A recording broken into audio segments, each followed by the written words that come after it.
तो हम लोग पर्यावरण विषय के कुछ महत्वपूर्ण प्रश्न लेके आए हैं जो यूपी टेट के लिए अति महत्वपूर्ण हैं। तो चलिए आइए देखते हैं।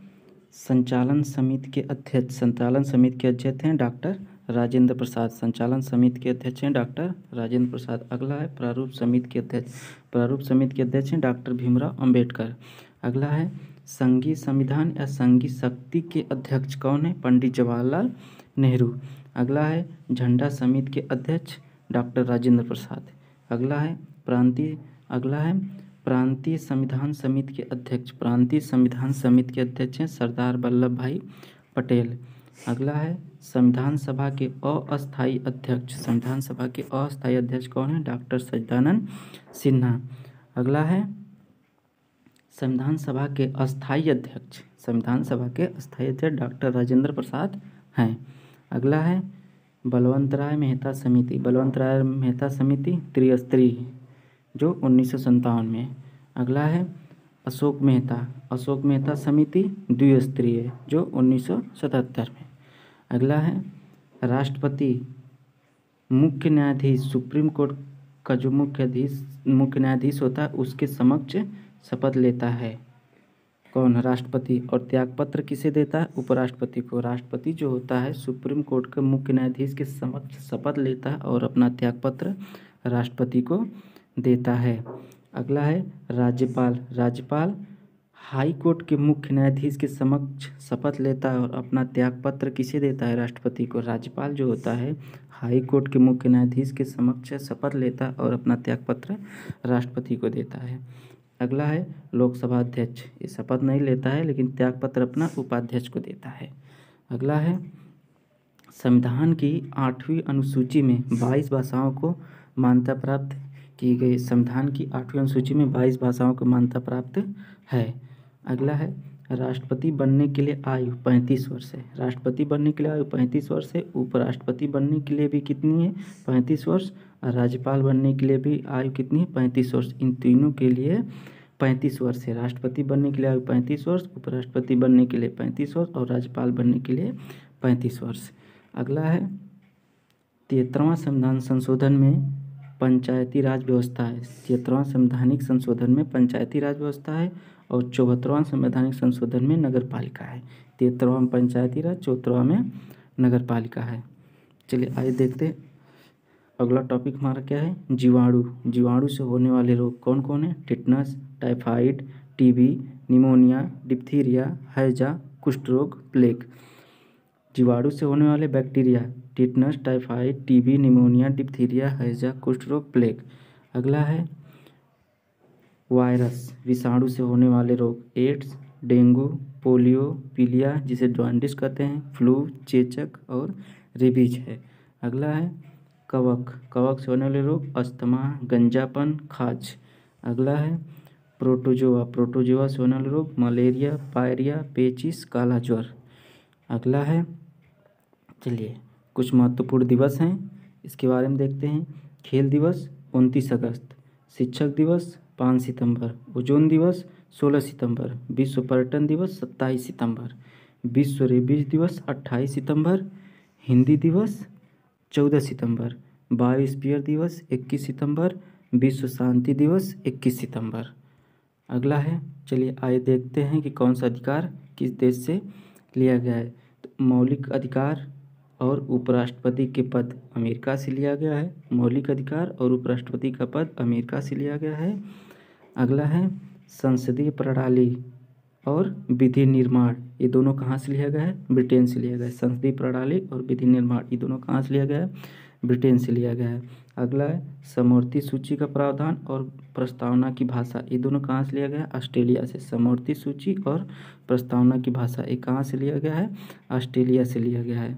अगला है नीति निर्देशक तत्व कहाँ से लिया गया है? आयरलैंड से। आपात उपबंध राष्ट्रपति कहाँ से लिया गया है? जर्मनी से। मूल कर्तव्य रूस से। गणतंत्र फ्रांस से। संविधान संशोधन आर्टिकल 368 दक्षिण अफ्रीका से लिया गया है। अगला है संज्ञानात्मक व्यवस्था कहाँ से? कनाडा से लिया गया है। चलिए अगला टॉपिक है विश्व जनसंख्या दिवस 11 जुलाई। अंतर्राष्ट्रीय युवा दिवस 12 अगस्त। राष्ट्रीय शिक्षा दिवस 11 नवंबर। अगला है राष्ट्रीय पक्षी दिवस 12 नवंबर। राष्ट्रीय पक्षी दिवस 12 नवंबर। विश्व पर्यावरण संरक्षण दिवस 25 नवंबर। विश्व पर्यावरण संरक्षण दिवस 25 नवंबर। अंतर्राष्ट्रीय मानवाधिकार दिवस 10 दिसंबर। राष्ट्रीय उपभोक्ता दिवस 24 दिसंबर। ये यूपी टेट के लिए मोस्ट इम्पोर्टेंट दिवस हैं।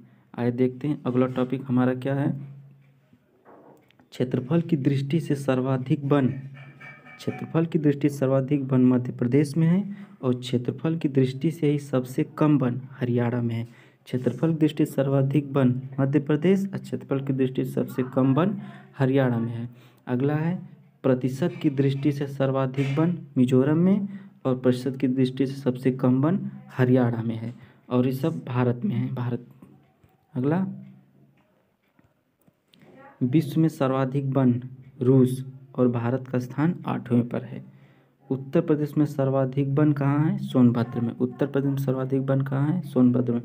उत्तर प्रदेश का सबसे कम वन संत रविदास नगर भदोही में है। उत्तर प्रदेश में सबसे कम वन कहाँ पाया जाता है? संत रविदास नगर भदोही में। कुछ इम्पोर्टेंट झील हैं कि कौन सी झील किस राज्य में है देखते हैं। लोनार झील महाराष्ट्र में। हुसैन सागर झील हैदराबाद। लोकटक झील मणिपुर। पुलकट झील तमिलनाडु। बेम्बानद झील केरल में। चिल्का झील कहाँ है? उड़ीसा में। कोलेरू झील आंध्र प्रदेश। चलिए आइए देखते हैं कुछ महत्वपूर्ण संस्थान हैं। भारतीय वन संरक्षण संस्थान देहरादून। अगला है भारतीय वन अनुसंधान संस्थान देहरादून। अगला है भारतीय वन विज्ञान संस्थान कहाँ है? कोलकाता। भारतीय वन विज्ञान संस्थान कोलकाता है। अगला है सदाबहार वन अनुसंधान संस्थान कहाँ है? जबलपुर। अगला है पतझड़ वन अनुसंधान संस्थान कहाँ है? भोपाल में। मरुस्थलीय वन अनुसंधान संस्थान जोधपुर राजस्थान में। अगला है कृषि वानिकी वन अनुसंधान संस्थान झांसी उत्तर प्रदेश में है। उत्तर प्रदेश में है। अंतर्राष्ट्रीय अम्ल वर्षा सूचना केंद्र स्थापित कहाँ है? ओस्लो में। अगला है नवाबगंज पश्चिम बिहार स्थित है उन्नाव में। राष्ट्रीय पर्यावरण शोध संस्थान कहाँ स्थित है? नागपुर में है। अगला टॉपिक है संविधान सभा का गठन कब किया गया था? 11 जुलाई 1946 को। संविधान सभा गठन कब किया था? 11 जुलाई 1946 को। संविधान सभा की प्रथम बैठक कब हुई थी? 9 दिसंबर 1946 को। भारत की संविधान सभा किसके अनुसार गठित की गई थी? कैबिनेट मिशन के द्वारा। अगला है प्रथम बैठक में चुने जाने वाले अस्थायी अध्यक्ष कौन थे? डॉक्टर सच्चिदानंद सिन्हा। संविधान सभा की प्रथम बैठक कहाँ हुई थी? दिल्ली में। अगला है संविधान सभा के प्रथम अस्थायी अध्यक्ष डॉक्टर राजेंद्र प्रसाद। अगला है किस रियासत के सम्मिलित सदस्य नहीं हुए थे? हैदराबाद के। अगला है संविधान सभा में महिला सदस्यों की संख्या क्या थी? 12 थी। संविधान सभा में महिला सदस्यों की संख्या कितनी थी? 12 थी। संविधान सभा के प्रारूप समिति के सदस्यों की संख्या कितनी थी? 7 थी। अगला है संविधान सभा के प्रारूप समिति के अध्यक्ष कौन थे? डॉक्टर भीमराव अंबेडकर। अगला है संविधान सभा में डॉक्टर भीमराव अंबेडकर का निर्वाचन कहाँ से हुआ था? डॉक्टर भीमराव अंबेडकर पश्चिम बंगाल से हुआ था। अगला है संविधान सभा के संचालन समिति के अध्यक्ष कौन थे? डॉक्टर राजेंद्र प्रसाद। अगला है संविधान के प्रारूप पर कुल कितने दिन तक बहस चली? 114 दिन तक। संविधान सभा के प्रारूप पर कुल कितने दिन तक बहस चली थी? 114 दिन तक। अगला है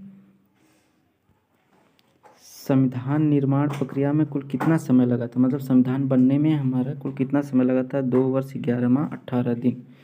अगला प्रश्न हमारा है संविधान सभा द्वारा संविधान को कब पारित किया गया था? 26 नवंबर 1949 को। 26 नवंबर 1949 को संविधान सभा द्वारा संविधान को पारित किया गया था। अगला है भारतीय संविधान पूर्ण रूप से कब लागू किया गया? भारतीय संविधान पूर्ण रूप से 26 जनवरी 1950 को लागू किया गया। भारतीय संविधान के जनक किसे कहा जाता है? डॉक्टर भीमराव अंबेडकर को। संविधान में मूल रूप से कितने भाग, कितने अनुच्छेद और कितनी अनुसूचियां हैं? तो पहले भाग 22 भाग, अनुच्छेद 395, अनुसूची 8 थी। अब भाग 25 है, अनुच्छेद 395 और अनुसूची 12 थी। अगला है वर्तमान में संविधान में कितनी अनुसूचियां हैं? 12। वर्तमान में कितनी अनुसूचियां हैं? 12। अगला है संविधान सभा की अंतिम बैठक कब हुई थी? संविधान सभा की अंतिम बैठक 24 जनवरी 1950 को हुई थी। अगला है संविधान की कुंजी किसे कहा जाता है? संविधान की कुंजी प्रस्तावना को कहा जाता है। संविधान की प्रस्तावना को संविधान की कुंजी कहा जाता है। अगला है संविधान की प्रस्तावना में समाजवादी, पंथ निरपेक्ष, अखंडता शब्द जोड़ा गया किस संविधान संशोधन 1976 में? 42वें संविधान संशोधन के द्वारा संविधान की प्रस्तावना में समाजवादी, पंथ निरपेक्ष, अखंडता शब्द को जोड़ा गया। अगला है लोकसभा विधानसभा का कार्यकाल 5 से 6 वर्ष कर दिया गया। लोकसभा विधानसभा कार्यकाल 5 से 6 वर्ष कर दिया गया 42वें संविधान संशोधन को। लोकसभा विधानसभा, अगला क्वेश्चन है लोकसभा विधानसभा कार्यकाल पुनः 6 वर्ष से 5 वर्ष कर दिया 44वां संविधान संशोधन में। अगला है किस संविधान संशोधन को मिनी संविधान कहा जाता है? मतलब लघु संविधान संशोधन। 42वें संविधान संशोधन को लघु संविधान संशोधन कहा जाता है। अगला है किस संविधान संशोधन में मतदान की आयु सीमा 21 वर्ष से हटाकर 18 वर्ष कर दी गई? 61वें संविधान संशोधन में मतदान की आयु सीमा 21 वर्ष से कर 18 वर्ष कर दी गई। अगला है दिल्ली को राष्ट्रीय राजधानी किस संविधान संशोधन में बनाया गया? 69वां 69। दिल्ली को राष्ट्रीय राजधानी किस संविधान संशोधन बनाया गया? 69 संविधान संशोधन में। अगला है नीति निर्देशक सिद्धांत कहाँ से लिया गया? आयरलैंड से। नीति निर्देशक सिद्धांत कहाँ से लिया गया? आयरलैंड से।